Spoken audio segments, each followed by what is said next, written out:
Habang yung iba na problema kung gaano ka picky eater yung mga fur babies nila, kami naman na problema sa ipapakain sa mga to sa sobrang takaw.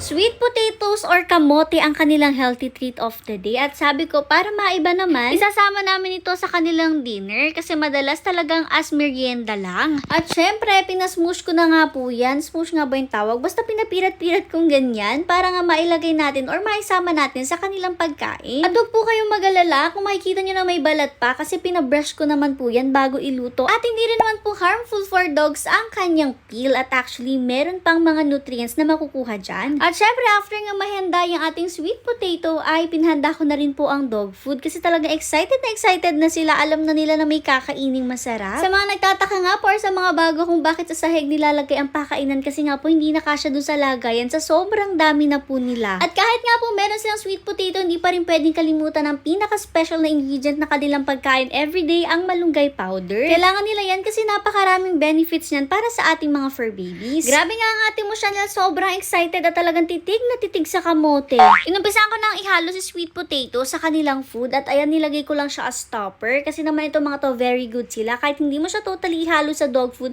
kakainin pa rin po nila yung pinaka dog food. At yes po, ako po mismo talaga yung naglagay kahit medyo hirap akong tumungo dahil nga buntis ang ate mo. Kasi nga kinailangan ko yung hati-hatiin sa kanila lahat and make sure guys din na moderate lang yung pagbibigay. Hindi kasi sila pwedeng makarami talaga kasi nga baka maka-upset ito sa kanilang stomach. At ayan na nga, ready na ang kanilang food. Syempre ready na rin sila kaya naman ipinamigay na rin yan ng Kuya Sermier nila. Siguro may mga nagtataka na sa inyo kung bakit pinakakain ng kamote, safe ba to sa dogs? Yes po. As long as hindi nyo nga po papakainin yung mga fur babies ng raw or hindi luto or hilaw na mga sweet potatoes. Kasi nga po mahirapan sila na i-digest yun kasi ang sweet potato po kapag hindi luto ay talagang matigas. Basta po tama yung pagpe-prepare nyo ng sweet potatoes ay pwede at okay po ito sa inyong mga fur babies. Kapag din nga pala yung mga kamote nyo medyo makakapal yung balat, mas okay na tanggalin nyo na rin talaga yung balat kasi some dogs, maaaring mahirapan po sila na i-digest yung mga balat. Pero dahil manipis naman po ang balat nitong ating potatoes ngayon ay talagang isinama ko na rin po. At ayan, for dalafang na nga po ang ating pack members at alam nyo ba, etong kamote ang isa sa mga pagkain